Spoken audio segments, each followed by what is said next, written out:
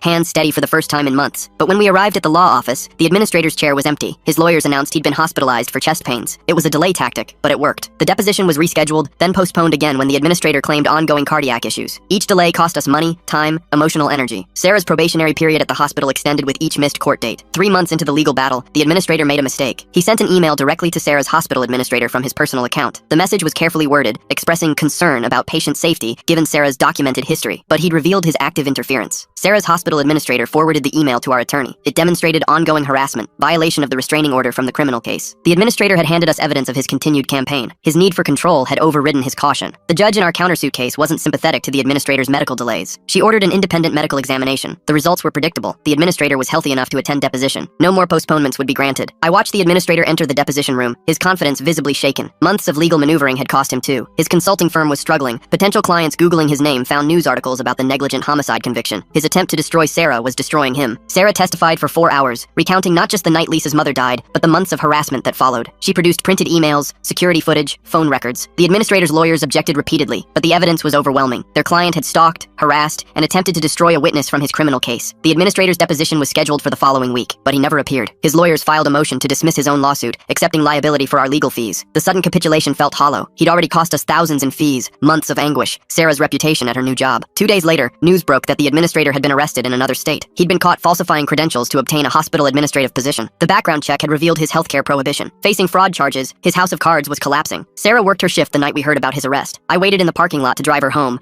a habit born from months of fear. She emerged at 7 a.m., tired but walking taller. Word had spread through the hospital. Her colleagues understood now what she'd been facing. The fraud trial moved quickly. The administrator pled guilty to avoid a longer sentence. 2 years in state prison. No possibility of early release. As they led him away in handcuffs, he looked smaller than I remembered. The man who'd wielded such terrible power was just another criminal in an orange jumpsuit. Sarah's probationary status was lifted the following month. Her supervisor apologized for the scrutiny, acknowledging the extraordinary circumstances. The other nurses, who'd kept professional distance during the uncertainty, began including her in their coffee runs and shift gatherings. Lisa reached out through a mutual friend, asking if Sarah would meet her. They sat in a park equidistant from both their homes, 2 women forever linked by tragedy. Lisa was in therapy, working through her grief and guilt. She spoke about her mother's final weeks, the conversations they'd had about Sarah's dedication. Mom knew the hospital was understaffed, Lisa said quietly. She used to worry about you burning out. She'd be horrified at what he did to you after. The sentence hung unfinished between them. The meeting was brief, too painful for extended conversation. But something shifted. Lisa began advocating publicly for safe staffing ratios, sharing her mother's story at legislative hearings. She never mentioned Sarah by name, but the truth was there for those who knew where to look. The administrator's consulting firm folded while he was in prison. His former clients distanced themselves from his methods. Several hospitals that had hired him for efficiency optimization reversed his staffing cuts. Market forces accomplished what regulations hadn't. His approach became toxic to association. I returned to work myself, having spent months focused on protecting Sarah. The normalcy felt strange after living in crisis mode. But bills needed paying. Life needed living. We couldn't let the administrator steal our future along with our past. Sarah received a letter from the night nurse. She'd gotten her green card, no longer vulnerable to deportation threats. She thanked Sarah for standing up to the administrator, for showing her that courage was possible. She was working at a better hospital now, one that valued nurses over numbers. The janitor sent a Christmas card with a photo of his family. His son had graduated high school, first in the family to do so. He wrote that testifying had been the scariest and proudest moment of his life. Sometimes doing right costs everything, but silence costs more. 6 months after the administrator's second conviction, Sarah worked a code blue that mirrored that terrible night. 3 patients crashing simultaneously, but this time, she had support. 2 nurses responded to her call, working seamlessly as a team. All 3 patients survived. She called me from the break room afterward, voice steady but emotional. She'd proven to herself that the tragedy wasn't her failure. Given proper resources, she could handle anything. The administrator had tried to break her by making her doubt her abilities. He'd failed. We drove past our old house one Sunday, curious about who lived there now. A young family had moved in, children's toys scattered on the lawn we'd once fled in fear. The neighborhood looked peaceful, no trace of the terror we'd experienced. Places heal faster than people. The administrator would serve his full sentence this time. No early release, no good behavior reduction. He'd spend 2 years contemplating how his need for control had cost him everything, but we wouldn't spend those years thinking about him. We had lives to rebuild, futures to create. Sarah's steadiness returned gradually. She stopped checking locks obsessively, stopped startling at unexpected knocks. The hypervigilance faded as months passed without incident. We were learning to live without fear again, reclaiming the peace he'd stolen. At the 1-year anniversary of starting her new position, Sarah received an award for excellence in critical care. Standing at the podium, she thanked her colleagues for their support and teamwork. She didn't mention the journey that brought her there. That story lived in the past now. I sat in the audience, remembering the woman who'd burned her scrubs in our backyard. That person felt like a stranger now. Sarah had transformed her trauma into purpose, her pain into compassion for struggling colleagues. The administrator had tried to destroy a nurse. He'd created an advocate. The drive home was quiet, comfortable. We'd survived the unsurvivable, emerged scarred but whole. Tomorrow would bring new challenges, new patients, new possibilities. But tonight, we were just 2 people who'd weathered a storm together. Sarah hung her award in our home office next to her nursing degree. Not as a trophy, but as a reminder. She'd been tested by someone who saw nurses as expendable resources. She'd proven that dedication couldn't be burned away, that compassion survived even coordinated cruelty. The coffee pot gurgled the next morning as Sarah prepared for another shift. She moved through her routine with practiced efficiency, checking her supplies, reviewing her assignments. An ordinary nurse heading to an ordinary day. The administrator had failed to make her extraordinary tragedy define her. I watched her drive away, no longer fearing who might be watching back. The security cameras remained but gathered dust. The hypervigilance had faded into normal caution. We'd found our way back to regular life, where the biggest concern was remembering to buy milk. Sarah texted me during her lunch break, a simple message about a difficult patient who'd thanked her for her patience. No crisis, no drama, just the daily rewards of good nursing. These small moments were her victory over everything the administrator had tried to steal. The sunset painted our kitchen orange as I prepared dinner. Sarah would be home soon, tired but fulfilled from another shift. We'd eat together, maybe watch something mindless on TV. The profound ordinary of a life reclaimed from chaos. Her car pulled into the driveway at 7:47 p.m. She emerged, stretching, gathering her bags, moving with the easy fatigue of honest work. No checking shadows, no scanning for threats, just a nurse coming home after helping people heal. We sat across from each other at dinner, sharing the mundane details of our days. Her patient who'd finally been discharged after weeks in the ICU. My presentation that had gone better than expected. Normal problems, normal victories, the life we'd fought to keep.